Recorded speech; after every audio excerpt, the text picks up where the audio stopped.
Olá, meus irmãos, e aí, como vocês estão? Tudo bom?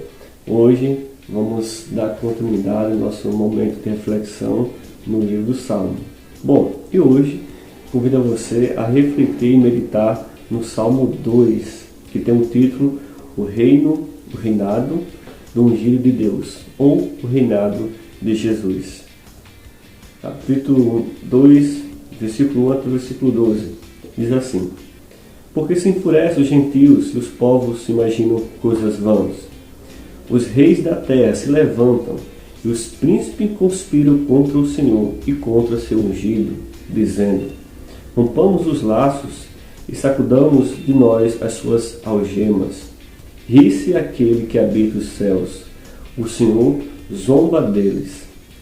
E na sua ira, a seu tempo, lhe dá de falar no furor, os conferirá. Eu, porém, construirei no meu rei sobre o meu santo monte Sião. Proclamarei o decreto do Senhor. E ele me disse: Tu és meu filho, eu hoje te gerei.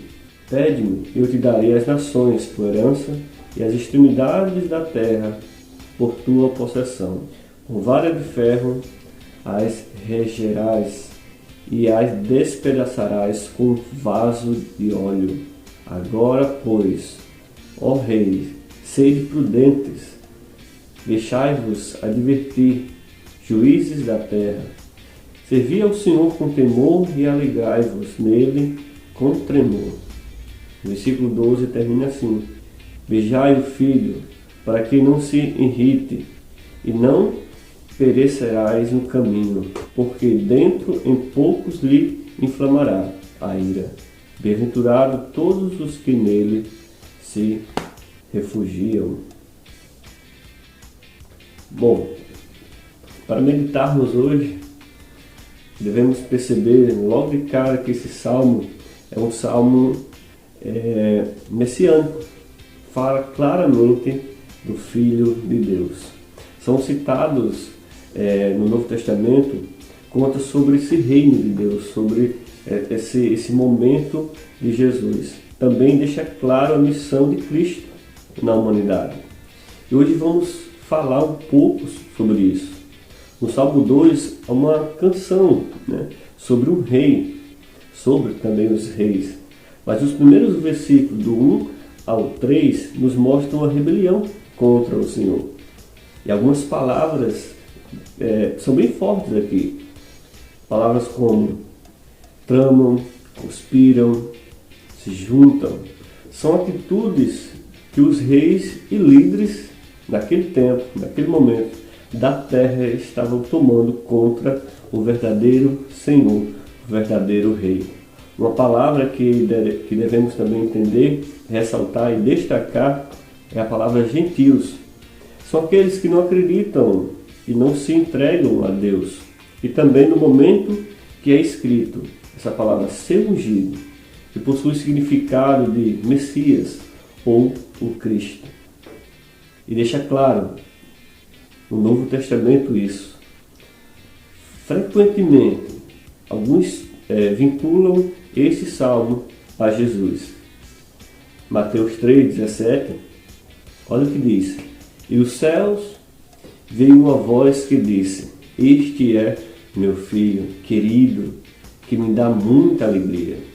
Também temos em Atos 4, 25 ao 27. Quero ler para vocês, que diz assim: Tu falaste por meio do Espírito Santo e do nosso antepassado Davi, teu servo, quando ele disse: Porque as nações pagãs ficaram furiosas, porque os povos fizeram planos tão tolos, e os seus reis se prepararam, e os seus governantes se juntaram contra o Senhor Deus e contra o Messias que ele escolheu.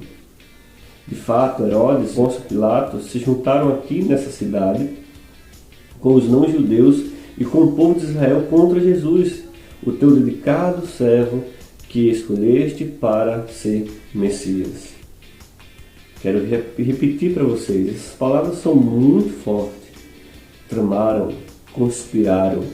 É uma declaração de ódio, é uma rebelião que a humanidade estava tendo, estava lançando contra o nosso Deus, o nosso Senhor, contra o seu Filho querido. O amor de Deus, naquele momento, era visto para eles como laços que prendiam. Era como fosse algo que estava tirando a sua liberdade. Imagine isso. Romper os laços. É tipo desfazer a aliança com Deus. É rejeitar totalmente a autoridade do Messias. É não entender que Cristo veio, que Cristo viria. E para nós, nos dias de hoje, é olhar para toda a trajetória de Jesus até a cruz e não sentir nada. É fechar os olhos diante da graça, diante do perdão de Deus. É negar a paternidade do nosso Criador, do nosso Pai. E a gente continua nos versículos 4 ao versículo 6. Vimos a resposta de Deus em relação a esses governantes. Diz assim, ri-se e zomba. Essas duas palavras se encontram no texto no versículo 4. Deus, ele ri e zomba. Sabe por quê? É uma maneira de que Deus estava expressando. É um momento da sua posição. Ele estava dizendo, eu não tenho nada a temer. Não tenho medo dessa oposição, dessa rebelião. Mesmo com tantas armas, mesmo a humanidade buscando tanto poder, que a humanidade sempre tenta buscar freneticamente, Deus não teme isso. Jamais. Outra expressão que Deus deixa claro é a ira e o furor.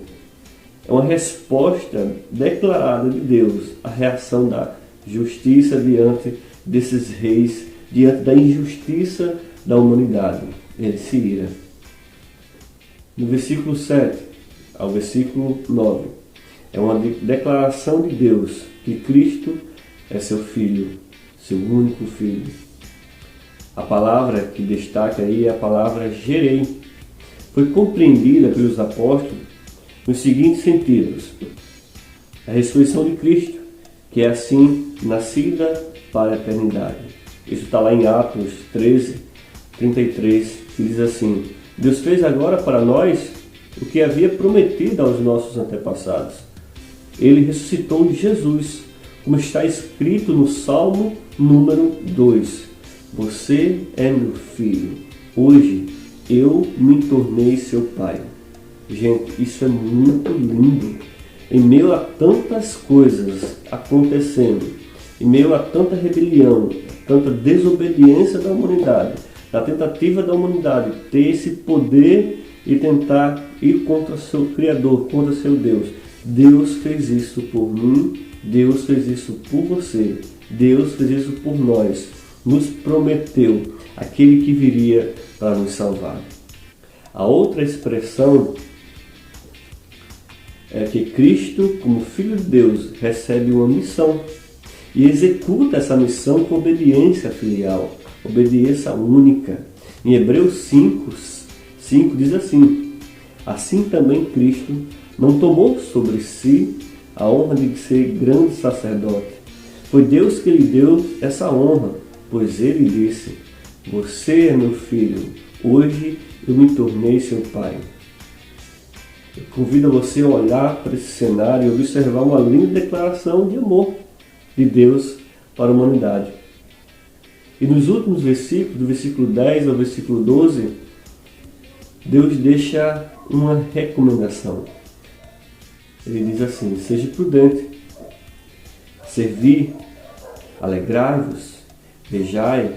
Peguei essas palavras dos últimos versículos. Deus deixa um pedido de obediência.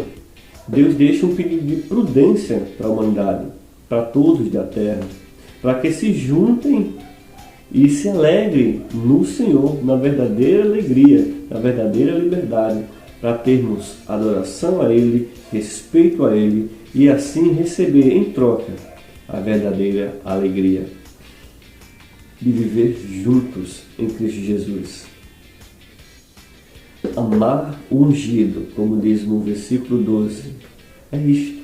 É amar sobre todas as coisas o Rei dos Reis. É olhar para Jesus e saber que Ele é o nosso dono, o nosso Senhor e Salvador.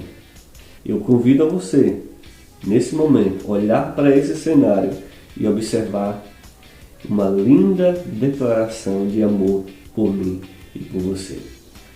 Que Deus nos abençoe.